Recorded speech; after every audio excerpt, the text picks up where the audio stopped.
Let's try to make a sort of wrap up and to have also your views as expert in Treasury advisory at PwC. So what could be the closing remarks that the takeaway we can share with our members? Does it work? Yeah. It works. Okay. It should. Maybe if I can step it.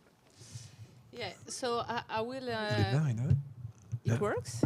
Yeah. Yeah. Okay. Yeah. Okay. Okay. So many things have been said today and are perfectly in line with what we wanted indeed to discuss. I guess AI was the buzzword of the day. So nothing really spectacular in the fact that this is also what we wanted to discuss today. I think AI is everywhere, and that's something we all noticed. That's also confirmed. So I invite you also maybe to go to our booth and take the last PwC the result survey. Of the survey we mentioned. Yeah, exact. So easy to read and very interesting document. No, yes. but No. Indeed, the idea is really to keep the most important point for you, the key takeaways. And I think what we can say about AI is that what is very impressive is that, so this is a survey we run every 2 years. And 2 years' time, that was not even mentioned. And now this is on top of all the different reports and questions. What we notice is, of course, that there is a huge onboarding of the treasurer on the AI. However, if we deep dive a little bit, we see that for a large majority, it's still at very early stage. So just really starting to adopt and starting to use AI into the treasury world. So that's one of indeed of the key points and where we want absolutely to focus on. And we hope that in 2 years' time, we are a very different scenario, and that everybody will be more in a business as usual mode with AI. Yeah. That it's true that we have to adapt our we finalize our, let's say, EACT survey, and so we are also adapting the question because the world is changing and it's not possible to maintain always the same question. Although it's quite interesting to see the trends. So maybe you can comment that interesting slide. So as we mentioned, and I think that was the question a bit from everybody, okay, we all talk about AI, but the first question we have from our client is to know how can I get in? So we at PwC, we also have this role of being advisor for many companies here in Luxembourg, but around the world too. And the very important role that we play is to be able to, I would say, benchmark in a non-formal way, or at least to be able to advise our client on what we see is working, what are the traditional use cases, what the peers are doing. And this is always the first question, how the others are doing, what are they doing? And for that, of course, it has to be tailored, so you never just copy-paste, it never works. And so what we try to do with our clients is more to help them to structure their own way of developing AI. It comes from, and that's very important, from a strategy from the top. I think that even if, of course, you need to give access to your staff to tools, because you can't just ask AI and not giving any instruments, any systems, but you also need to give them a clear guidance, be very precise on your ambition so that everybody feels comfortable, allowed, enabled, empowered also to play with AI and to develop their own cases. So that's very important. I think that the top and that the management be very clear on what they expect, what are the goals, what do they want to solve, how ambitious they are with AI. We mentioned today in several conferences that maybe you don't have such an ambition, and that's fair, that's fine. But I mean, then it gives a box to play for your staff. And then, of course, after you can start to identify use case, but that's more, I think, as we said, for the treasurer, to be his owner of his risk, his owner of his business, and to identify where he thinks that would fit. Voilà. So I think that's a very important first step. And like, of course, any innovation, any system, and especially in Luxembourg, and we have quite a strong regulatory framework, etc. Of course, it's very important to do it in a safe mode. So setting up a governance and being able really to secure to secure what you do.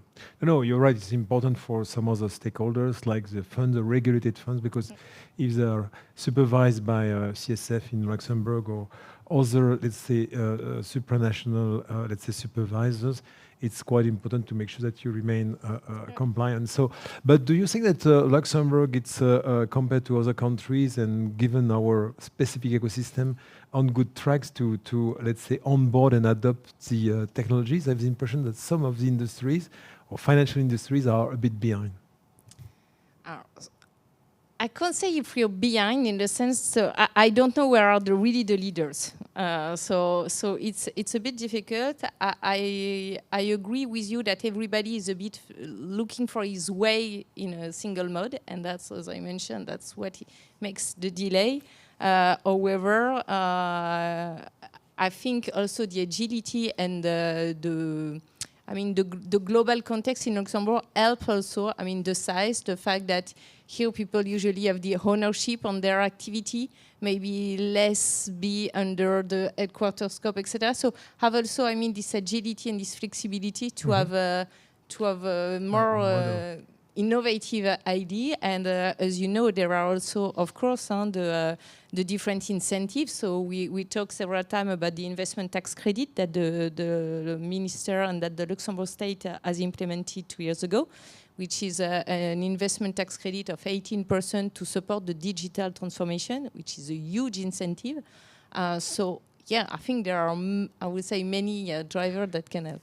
No, it's important to remind that. So we already presented this tax incentive, but we have the advantage of being a situation where, and even if it's not super high sophisticated technology, to sell the project and to get the subsidies from the state. And typically a Treasury project, I don't want to say TMS, but okay, connectivity project could also, if well packaged. No, clearly. So, and not only, so the aim of this mechanism, for example, is not focused on an implementation of a technology, but I mean, it's a full process of value chain that you digitalize.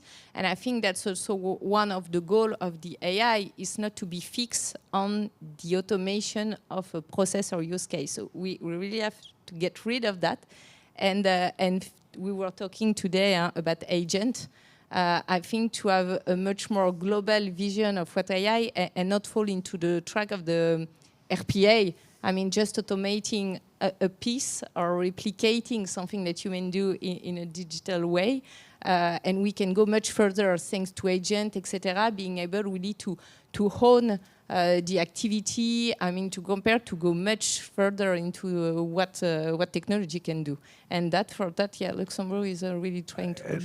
What could be your tips or your takeaways? So what would be your pieces of advice for corporate trainers when they want to start and, okay, lesson learned recommendation for because I think it's important to also take some expertise from experience from bad and good.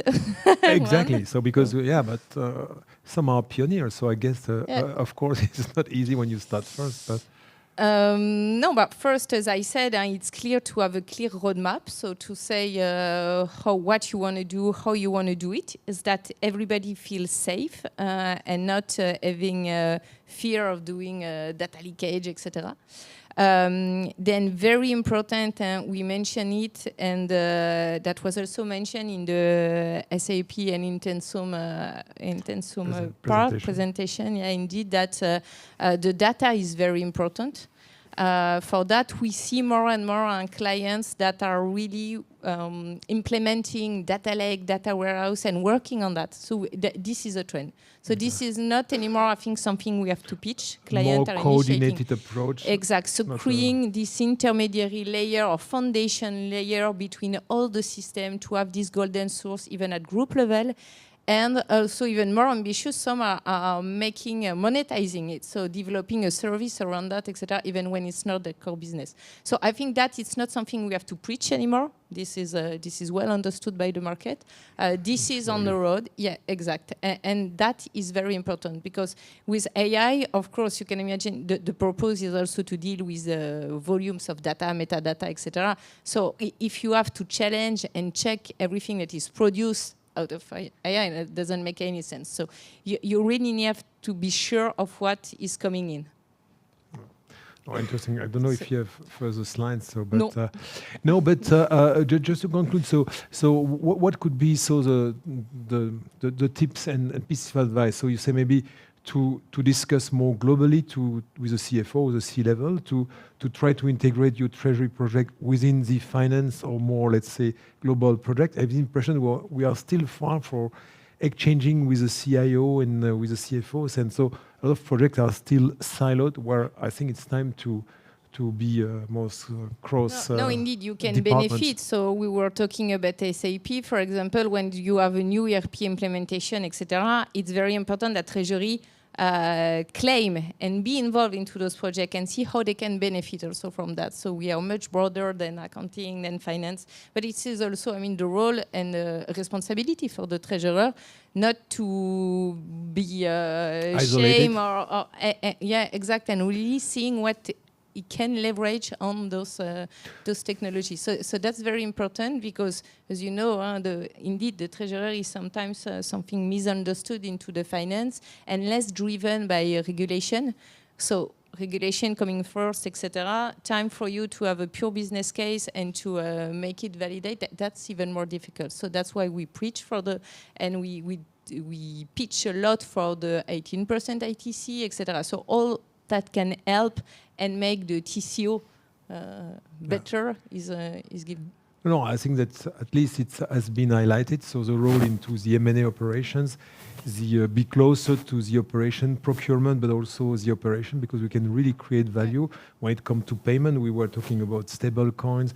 We're talking about the digital euro and a lot of instant payments. So we talk more and more with the merchant, and we see, and they come to us and ask, okay, how could we as corporate better serve the operation? Because at the end of the day, we are not only a service center, we are a service center in finance, but we can maybe help operation more than what we think. So interesting comment. So, but again, I think it's really a time to close this session. So it was quite difficult to be the last one. And sorry, and thank you for that. Please don't hesitate to come, take the full survey. And have a look at the survey, because really it's always interesting to benchmark.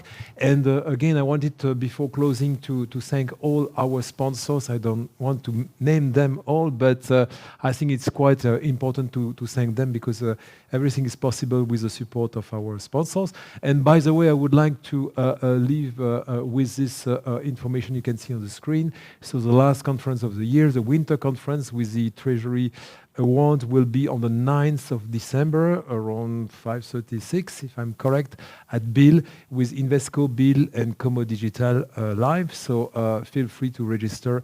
We have already quite a significant number of registration, but we still have headroom. So it will be interesting topic. So having said that, I would like to close this session, to thank you very, very much for your participation, for your speeches, and for the panel, and welcome you for the cocktail dinner we have in the, let's say, exhibition room. So thanks a lot, and see you very soon.